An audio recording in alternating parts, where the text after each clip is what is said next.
যন্ত্ৰসদৃশ ব্যস্ততাৰ মাজতো পুৱাৰ চাহকাপৰ লগত বাতৰি কাকতখন হাতত তুলি লোৱাটো আপোনাৰো হয়তো পুৰণি অভ্যাস। নিয়মীয়া কাকতখনৰ হেডলাইন কেইটাত চকু নুফুৰালে আপোনাৰো হয়তো দিনটো আধৰুৱা যেন লাগে। কৰ্মই ধৰ্ম, কৰ্মৰ নাই কোনো সৰোবৰ। তিয়কৰ এগৰাকী যুৱতীয়ে বুকুত অযুত সপোন লৈ পুৱাই পাতি চাইকেলখন লৈ ওলাই যায় নিজৰ কৰ্তব্যলৈ।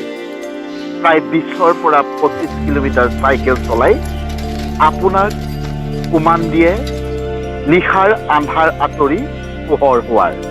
আৰু এই কৰ্মৰেই ইতিমধ্যে চৰ্চালৈ আহিছে এই বিশেষ যুৱতীগৰাকী।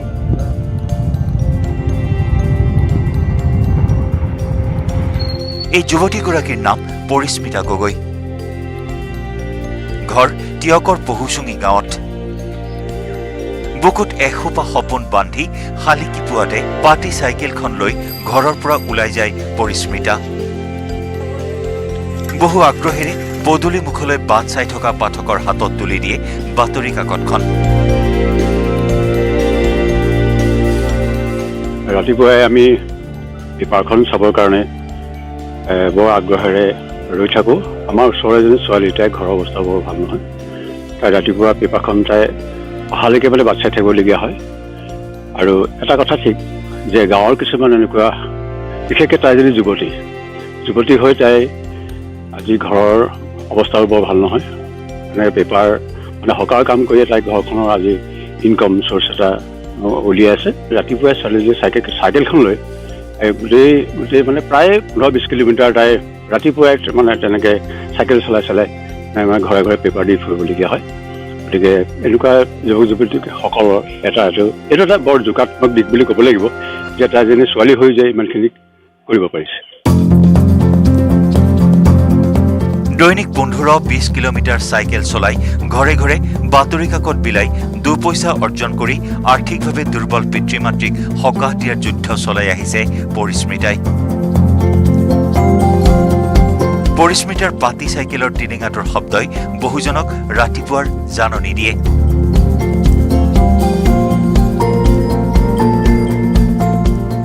ৰ'দ বৰষুণ অথবা ঠেটুৱাই ধৰা জাৰৰ দিনতো পৰিস্মিতাই নিজৰ কৰ্তব্য পালন কৰি পাঠকৰ হাতত তুলি দিয়েগৈ কাকতখন। কেৱল সিমানেই নহয়, পৰিস্মিতা গগৈয়ে ঘৰতেই হাঁহ কুকুৰা পুহি নিজকে আত্মনিৰ্ভৰশীল কৰি তোলাৰো প্ৰয়াস কৰিছে। এগৰাকী যুৱতীৰ এনে কৰ্মস্পৃহাই হয়তো উৎসাহিত কৰিব আপোনাকো। সমাজৰ কাৰণেও পৰিস্মিতাই কঢ়িয়াইছে যোগাত্মক বাৰ্তা। মই ৰাতিপুৱা প্ৰায় 5:30 মানত ঘৰৰ পৰা ওলাই যাওঁ ঘৰে ঘৰে বাতৰি দিবৰ কাৰণে। মৰ্ণিং ৰাতিপুৱা গৈও ভাল লাগে, সকলো আশাৰে ৰৈ থাকে। কাৰণ এইটো কাম কৰি মানে অলপ কৰি মেলি আকৌ ঘৰত আহি কাম কৰিব লাগে।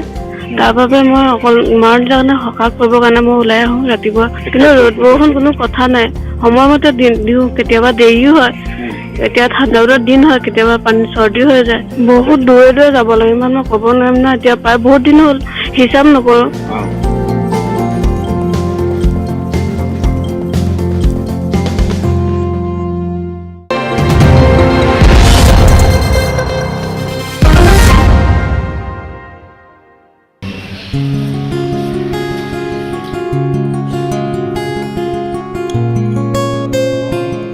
অসমীয়া সংস্কৃতিৰ এক অনবদ্য অংশ নাট্য পৰম্পৰাৰ বৈজ্ঞানিক সংৰক্ষণৰ বাবে শ্ৰীমন্ত শংকৰদেৱ কলাক্ষেত্ৰ সমাজে এক বিশেষ প্ৰচেষ্টা হাতত লৈছে।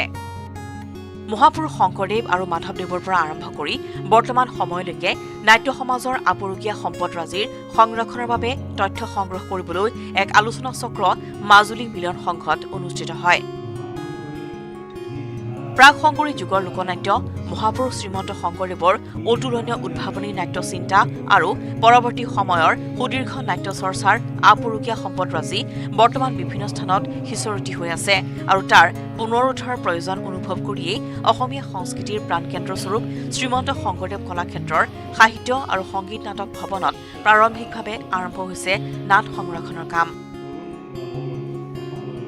বৈজ্ঞানিক প্ৰযুক্তি পদ্ধতিৰে অমূল্য সমলসমূহ সংৰক্ষণ কৰি এটা সৰ্বাংগ সুন্দৰ আৰ্কাইভ ৰূপে গঢ় দিয়াৰ চিন্তা কৰিয়েই অসমৰ বিভিন্ন স্থানত আলোচনা চক্ৰৰ আয়োজন কৰিছে শ্ৰীমন্ত শংকৰদেৱ কলাক্ষেত্ৰই।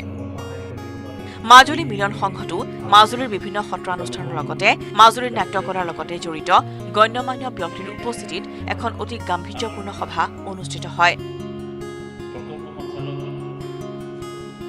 মাজুলী মহাবিদ্যালয়ৰ অৱসৰপ্ৰাপ্ত অধ্যক্ষ ডক্টৰ আনন্দ হাজৰিকাই সভাপতিত্ব কৰা এই সভাত উপস্থিত থাকে শ্ৰী শ্ৰী উত্তৰ কমলাবাৰী সত্ৰৰ সত্ৰাধিকাৰ জনাৰ্দন দেৱগোস্বামীৰ লগতে অবিনাশ শৰ্মা, অসমৰ নাট্যকলা সংৰক্ষণকাৰৰ প্ৰকল্প সঞ্চালক, মাজুলী জিলা সাহিত্য সভাৰ সভাপতি তথা নাট্যকাৰ ৰঞ্জিত কুমাৰ ভূঞা, মাজুলী আউনীআটী হেমচন্দ্ৰ হাইস্কুলৰ অধ্যক্ষ কৰুণা বৰাকে ধৰি বহু বিশিষ্ট ব্যক্তি। শংকৰদেৱ কলাক্ষেত্ৰ সমাজ গুৱাহাটীৰ উদ্যোগত মাজুলী মিলন সংঘৰ সহযোগত আজি যিখন সভা আমি ঐতিহাসিক সভা বুলি আমি গণ্য কৰিছোঁ, কিয়নো নাট অসমৰ নাট্যকলা সংৰক্ষণাগাৰ এই প্ৰকল্পটো আজি শুভাৰম্ভ কৰিবৰ কাৰণে আমাৰ কলাক্ষেত্ৰৰ পৰা অবিনাশ শৰ্মা ডাঙৰীয়া, বিস্মিতা দেৱী আৰু অন্যান্য কলাকুশলীক আহিছে। এই সভাতে মাজুলীৰ বিভিন্ন স্থানৰ ব্যক্তিসকলক লৈ এখন কমিটি গঠন কৰি আপুৰুগীয়া সমলসমূহ সংৰক্ষণৰ বাবে ব্যৱস্থা গ্ৰহণ কৰা হ'ব, তাৰ ওপৰতো আলোচনা কৰা হয়। মাজুলীৰ পৰা ভাস্কৰ জ্যোতি কটকীৰ report, news 18 Assam north east.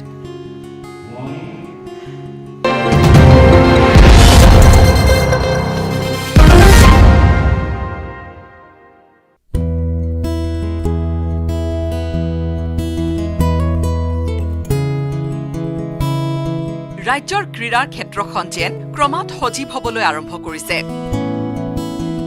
প্ৰায় 2 বছৰ ধৰি কোভিড পৰিস্থিতিৰ বাবে বিভিন্ন প্ৰতিযোগিতাসমূহ অনুষ্ঠিত কৰিব পৰা হোৱা নাছিল। পৰিস্থিতি কিছু ভাল হোৱাৰ পিছত পুনৰ আৰম্ভ হৈছে বিভিন্ন প্ৰতিযোগিতা।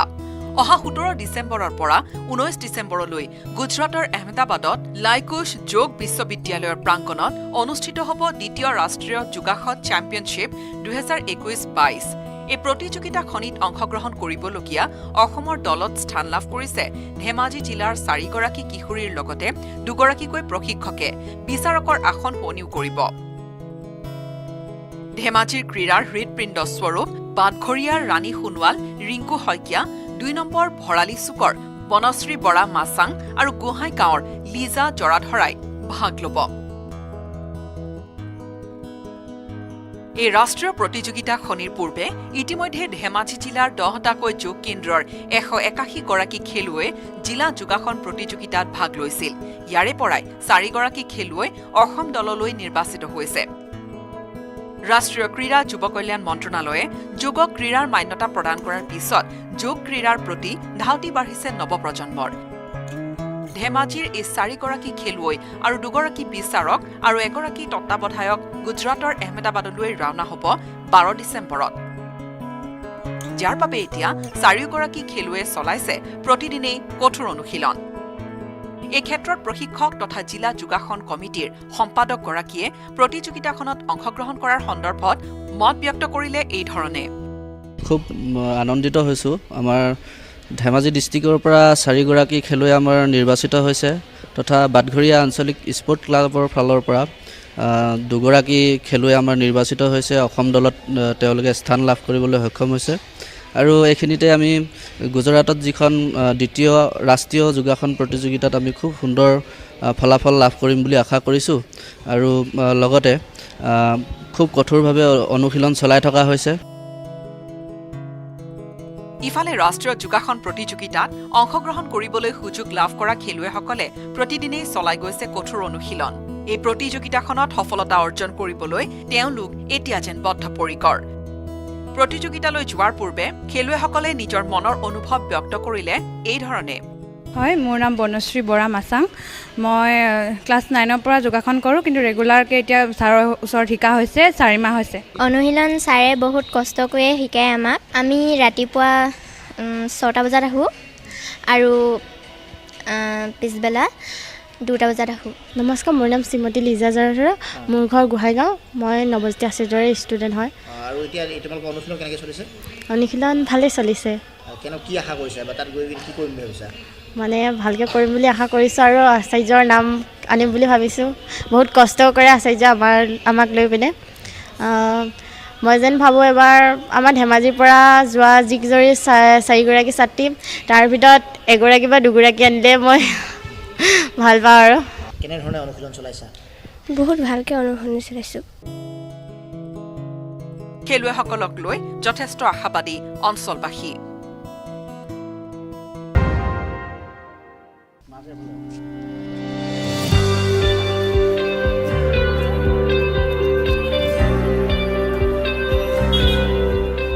শিৱসাগৰৰ পৰা ধুবুৰীলৈ দুঃসাহসিক চাইকেল যাত্ৰা এজন 10ম শ্ৰেণীৰ ছাত্ৰৰ। ঐতিহাসিক বাখৰ বেঙেনা গছৰ প্ৰচাৰৰ উদ্দেশ্যে ছাত্ৰজনে আৰম্ভ কৰিছে এই চাইকেল যাত্ৰা।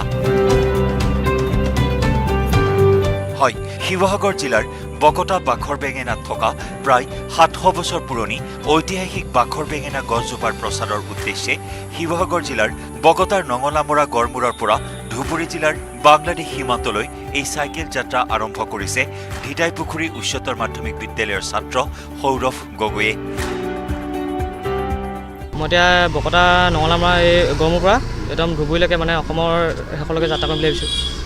কি কাৰণে যাত্ৰাটো উদ্দেশ্যটো হৈছে মানে আপোনাৰ এই বকতা শিলিখাগুৰি চেতিয়া গাঁও যি বিষ্ণুকৰ বৃক্ষ বাখৰ বেঙেনা তাৰে প্ৰচাৰ কৰিম বুলি ভাবিছোঁ মানে নামনি অসমত।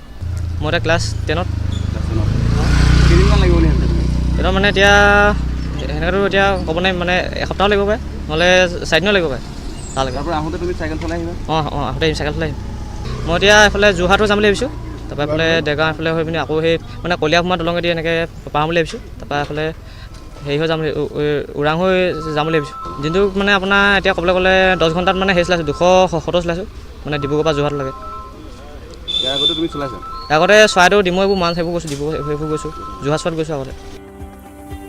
শুকুৰবাৰে পুৱা 10 বজাৰ পৰা এখন সাধাৰণ চাইকেলেৰে যাত্ৰা আৰম্ভ কৰিছে ছাত্ৰজনে।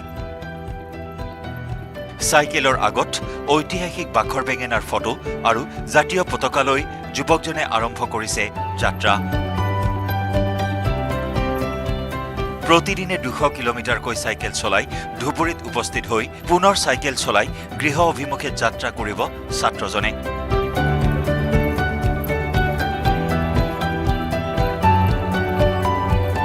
এই যাত্ৰাকালত ছাত্ৰজনক সহায়ৰ হাত আগবঢ়াইছে বকতাৰ নেমুগুৰি আৰক্ষী আৰু সংগ্ৰামী যুৱ ছাত্ৰ পৰিষদৰ সদস্যই।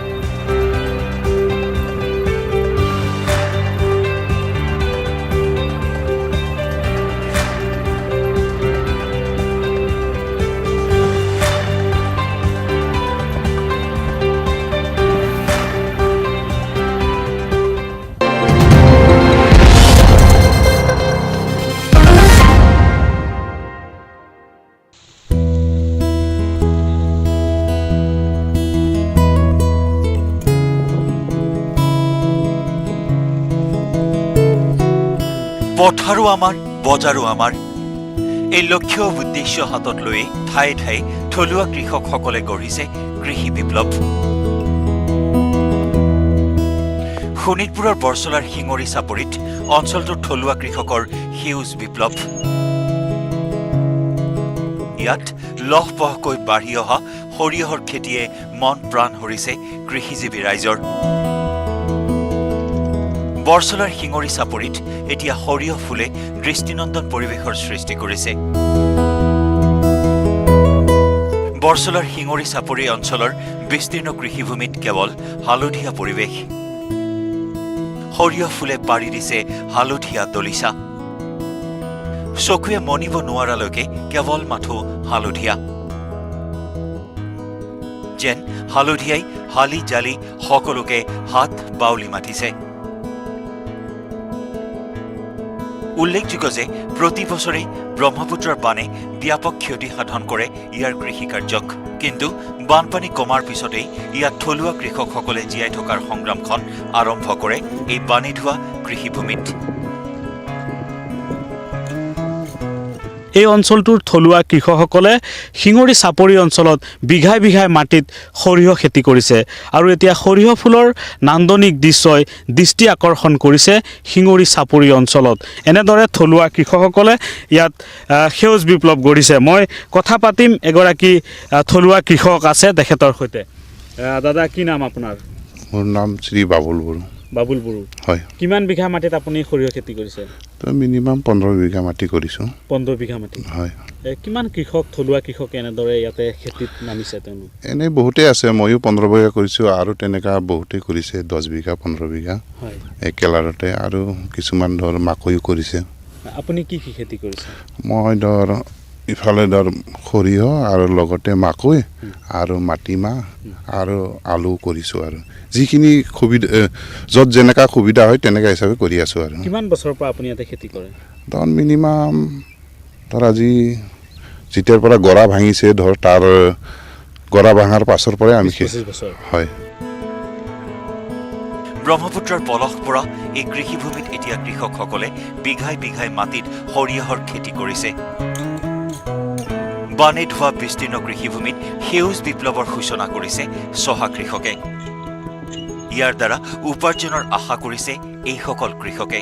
এইগৰাকী কৃষক বাবুল বড়ো। তেওঁ বিঘাই বিঘাই মাটিত সৰিয়হৰ খেতি, মাকৈ খেতি, আলু খেতি কৰিছে চাপৰিত। আৰু চাপৰিৰ এই সেউজীয়া পৰিৱেশে দৃষ্টি আকৰ্ষণ কৰিছে সকলোৰে। চাপৰিত এনেদৰেই এতিয়া একাংশ থলুৱা কৃষকে গঢ়িছে সেউজ বিপ্লৱ। আগত তেনেকুৱা কামানিও নাছিলে, এতিয়া ধৰ খেতি বাতি ভাল হ'ল, এতিয়া চলিবও অলপ মানে সুবিধা হ'ল আৰু চবৰে। ৰাইজৰো তেনেকুৱা মানে 2 ছিজন একেবাৰে খেতি হয়, তো সেই হিচাপে ধৰ প্ৰায় ৰাইজৰে উন্নতি হৈ আছে। আৰু সৰিয়হ খেতি ইয়াত দেখিছোঁ আপুনি বহু কেইবিঘা কৰিছে। সৰিয়হ খেতিত কি দেখিছে লাভালাভ? সৰিয়হ খেতিত মানে ধৰ কষ্ট কম আছে, একবাৰ পেলোৱাৰ পাছত ধৰ এই মাৰনা চাৰনা দিলে ইমান খৰচ নাযায়, তো সেই হিচাপত ধৰ প্ৰায় বিঘাত ধৰ 1.5 কুইণ্টেল কৰি পাওঁ আৰু। হয়, উৎপাদন বিঘা। উপাৰ্জন তেনেকুৱা যত্ন কৰিলে ভালে হয়। আৰু মাকৈ খেতি? মাকৈ ধৰ 12 পৰা 15 কুইণ্টেল হয় আৰু মাকৈ। হয়। কেনেধৰণে বিক্ৰী কৰে? বিক্ৰী ধৰ যোৱাবাৰতো ইমান তেনেকুৱা হোৱা নাই, এইবাৰ অলপ আকৌ দাম ভাল হ'ব বুলি চবেই সেইটোৱে আগবাঢ়িছে। এতিয়া ধৰ প্ৰায় ধৰ অলপ অলপ মাকৈও কৰিছে আৰু সৰিয়হ চবটোৱে মিলাই কৰি আছে।